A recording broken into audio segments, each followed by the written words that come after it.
नमस्कार दोस्तों, आज फिर आपका स्वागत है इस चैनल के ऊपर। तो आज की जो हमारी वीडियो है, Germany visa refused, your next steps and strategies, उसके बारे में मैं इस वीडियो के अंदर कंप्रहेंसिवली डिस्कस करूंगा।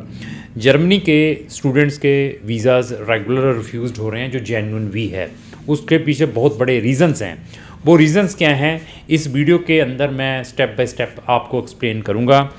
जर्मनी में बच्चों का बहुत ही interest day by day increase हो रहा है और इवन बहुत सारे एजेंट्स ने इसको प्रमोट करना भी स्टार्ट किया है। दैट रीज़न जो एजेंट्स हैं वो क्या है कि they are not bothered about the results, they are taking कि केस ले लो, उसके बाद देखा जाएगा करना क्या है क्या नहीं है। तो इस वीडियो के अंदर मैंने स्पेशली 4 या 5 ऐसे लिंक लगाए हैं।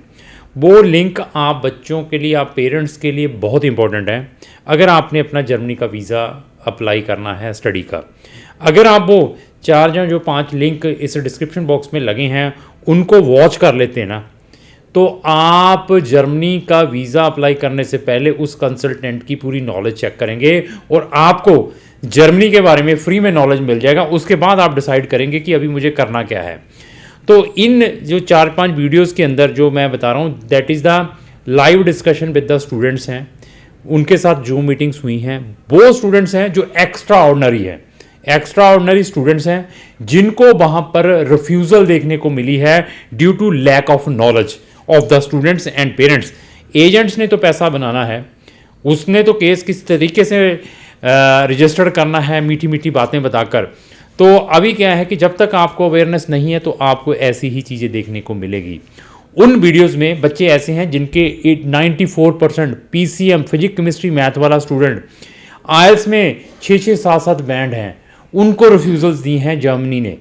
क्यों दी हैं? क्योंकि selection of consultant, selection of program, selection of university, lack of knowledge, these are the things. और सबसे बड़ा उसके पीछे रीज़न है हमारा डेस्परेशन। हम इतने डेस्परेट हैं फॉरेन जाने के लिए कि हम उसके ऊपर जो सर्च बहुत ही निग्लिजिबल करते हैं। आपको ये लगता है कि सतीश ने, क्राउन इमिग्रेशन ने या उस XYZ एजेंट ने बढ़िया ऑफिस खोला है, बढ़िया स्टाफ बैठा है, बढ़िया चेयर लगी हुई हैं, तो जाकर इसको इमीडिएटली केस दे दें। उस केस को देने से पहले उसका नॉलेज जरूर चेक करें। बार बार मैं बता रहा हूँ, ये नॉलेज के बारे में वही डिस्कस करेगा जिन्होंने इन चीज़ों को प्रैक्टिकली खुद अपने हाथों से किया हो।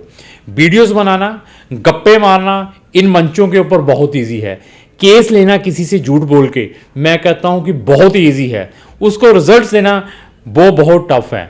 तो ऐसा है कि जर्मनी की बहुत प्रमोशन होने के कारण XYZ सब एजेंट सभी जर्मनी के पीछे लगे हुए हैं।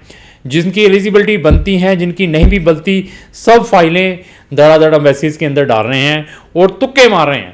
तुक्कों में क्या है, मैं फिर बताऊं कि अगर आपके 80, 85, 90% हैं, 60% हैं, अगर ऐसे केसेस मैंने एम्बेसीज में 20-25 डाल दिए, 4-5 वीज़ा आ गए, मेरी तो बल्ले बल्ले हैं। लेकिन उन जो अनदर 15-16 बच्चे रिफ्यूज़ हो गए, उनके बारे में कोई डिस्कस नहीं करता। बट क्राउन इमिग्रेशन के चैनल पर वो भी फैक्ट आपको मिलेंगे। तो मैं फिर बता दूं कि अपना नॉलेज इंक्रीज़ करें।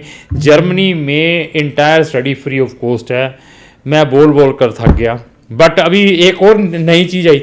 सर मुझे उस एजेंट ने बताया कि फ्री ऑफ कॉस्ट है, बट वो जर्मन लैंग्वेज में है तो आप जा नहीं सकते। तो जिसको काम नहीं आता है उसने कई टाइप के आपको एक्सक्यूजेस देने हैं कि वहाँ पर अभी आपको इंग्लिश टॉट में नहीं मिलेगी। मैं हर एक वीडियो में ये बताता हूँ, आप जर्मनी की देखें। बैचलर आपको नंबर ऑफ प्रोग्राम्स हैं वहाँ पर जर्मन टोट जो कि फ्री ऑफ कॉस्ट हैं। मास्टर नंबर ऑफ प्रोग्राम्स हैं वहाँ की यूनिवर्सिटीज़ के अंदर जो फ्री ऑफ कॉस्ट हैं, इंटरनेशनल स्टूडेंट्स के लिए पब्लिक यूनिवर्सिटीज़ में। और बच्चे क्या कर रहे हैं, 12th की है, जिनकी एलिजिबिलिटी नहीं है जर्मनी में बैचलर में डायरेक्ट एडमिशन्स की वहाँ की पब्लिक यूनिवर्सिटीज़ में, तो उनको UK बेस्ड प्रोग्राम्स में स्टूडेंट्स को जो प्राइवेट यूनिवर्सिटीज़ हैं उनमें बैचलर में डाल रहे हैं, जिनकी वहाँ पर एलिजिबिलिटी नहीं है डायरेक्टली बैचलर में एडमिशन्स लेने की। चलो कुछ यूनिवर्सिटीज़ में फाउंडेशन लगाकर भी डाल रहे हैं। तो उन ग्राउंड्स के ऊपर भी बच्चों को रिफ्यूज़ल मिली हैं। तो अगर आपने जर्मनी में बैचलर करने के लिए जाना है तो आपकी 13 साल की स्टडी हो प्लस आपके पास आइल्स हो, तो आपके जो चांसेस हैं 90% चांसेस हैं आपको वहाँ की पब्लिक यूनिवर्सिटीज़ में एडमिशन और वीज़ा। यहाँ पर 100% किसी को भी नहीं प्रोवाइड कर पाऊंगा। और मैं हर वीडियो में बताता हूँ कि कोशिश हमारी यही रहती है कि हम बेस्ट से बेस्ट करने की कोशिश करें। 10% का मार्जिन हम एम्बेसीज के हाथ में भी है। तो ऐसा है कि दे धड़ाधड़ बच्चों को एम्बेसियों में सिर्फ उनके वीज़ाज अप्लाई करवाए जा रहे हैं। तो इस वीडियो के अंदर जैसे मैंने इसका टॉपिक बताया है, Germany visa refused, your next steps and strategy. अगर आपका वीज़ा रिफ्यूज्ड है, इमीडिएटली हमें संपर्क करें। उसके बाद मैं आपको आइदर जर्मनी का या जर्मनी से बढ़िया कंट्रीज के ऑप्शंस भी प्रोवाइड कर सकता हूं, वो भी ओनली पब्लिक यूनिवर्सिटीज के। वो कैसे प्रोवाइड कर सकता हूं? क्योंकि हमारा नॉलेज है, हम आपके रिफ्यूजल को चेक करते हैं। चेक करने के बाद मैं चेक करता हूं कि आपका एडमिशन, आपका एपीएस की जो आई है असेसमेंट, उसके अंदर आपकी क्या एलिजिबिलिटी मेंशन की है, आपकी यूनिवर्सिटी जिसमें आपने अप्लाई किया है, इन सब चीज़ों को चेक करने के बाद आपका रिफ्यूज़ल लेटर, उनको देखने के बाद मैं सजेस्ट करता हूं कि आपको रीअप्लाई करना चाहिए। अगर करना है तो उसमें क्या प्रिकॉशंस लेने हैं, आपको अपील में जाना है तो अपील में क्या प्रिकॉशंस लेने हैं। हम जर्मनी को उस टाइम से डील कर रहे हैं जब रिमोस्ट्रेशंस के राइट्स होते थे कि अगर रिफ्यूज़ल के बाद आप जस्ट जर्मनी एम्बेसीज को लेटर भी प्रेजेंट कर देते हैं कि मेरी सारी चीज़ें सब ऑथेंटिकेट हैं, एवरीथिंग ओके हैं, उस रिमोस्ट्रेशंस के ऊपर भी हमने बच्चों के वीज़ाज दिलवाए हैं। बट मैंने वीडियो डाल दी, यूके बंद हो गया, कनाडा बंद हो गया, अभी जर्मनी की ओर, चलो ये जर्मनी को प्रमोट करना स्टार्ट कर दें। कल हम लोग इन मंचों के ऊपर बैठ के ये स्टार्ट करना चाहते, स्टडी इन पाकिस्तान, तो लोग पाकिस्तान की ओर, क्योंकि हाँ, जो लोग हैं बिलीव किसमें करते हैं, जो दिखाई देता है। अगर 80 लोग स्टडी इन पाकिस्तान की ओर प्रमोशन करना स्टार्ट कर दें, उसके ऐसी चीज़ें ग्राउंड बता दें, तो आप पाकिस्तान की ओर जाना स्टार्ट कर देंगे।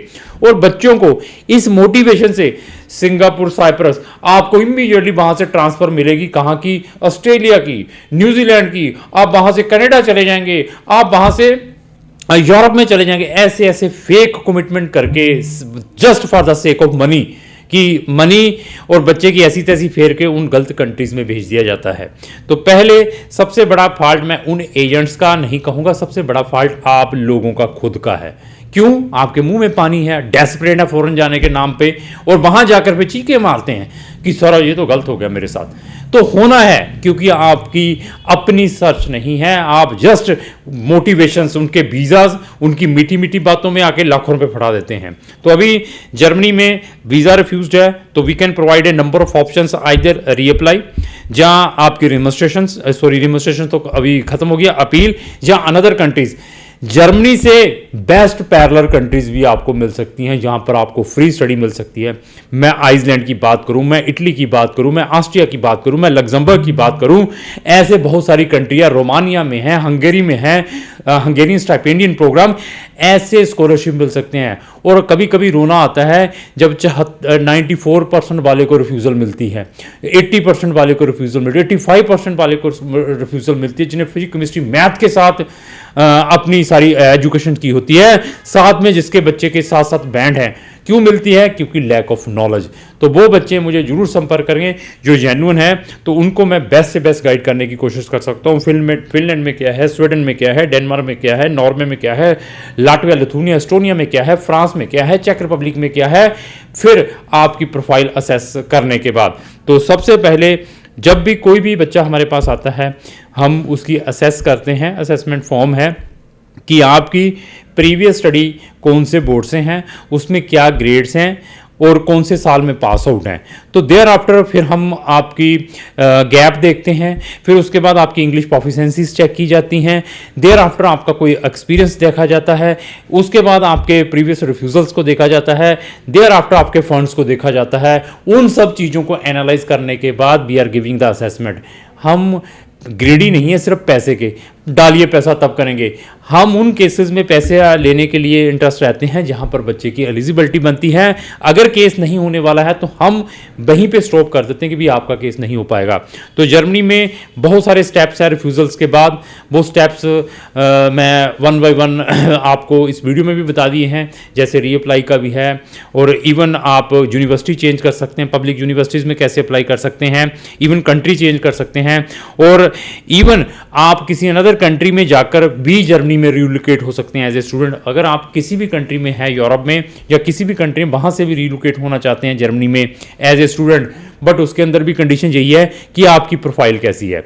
अगर आपकी प्रोफाइल अच्छी है तो आप जर्मनी में रीलोकेट हो सकते हैं विदाउट एनी प्रॉब्लम। और जर्मनी में जो बच्चे स्पाउस और डिपेंडेंट बच्चों के साथ अप्लाई करना चाहते हैं उनको मैं जर्मनी कहता हूं को अवॉइड करें, क्योंकि स्टूडेंट स्पाउस को वीज़ा मिलना बहुत डिफिकल्ट है। उसके लिए there is a number of formalities, और बहुत सारे एजेंट्स बच्चों को ये भी मोटिवेशन देते हैं कि मैं स्पाउस को भी जर्मनी भेज दूंगा जहां पर उनकी एलिजिबिलिटी भी नहीं बनती। तो ऐसी चीज़ों से बचें और फैक्ट सुनने की कोशिश करें।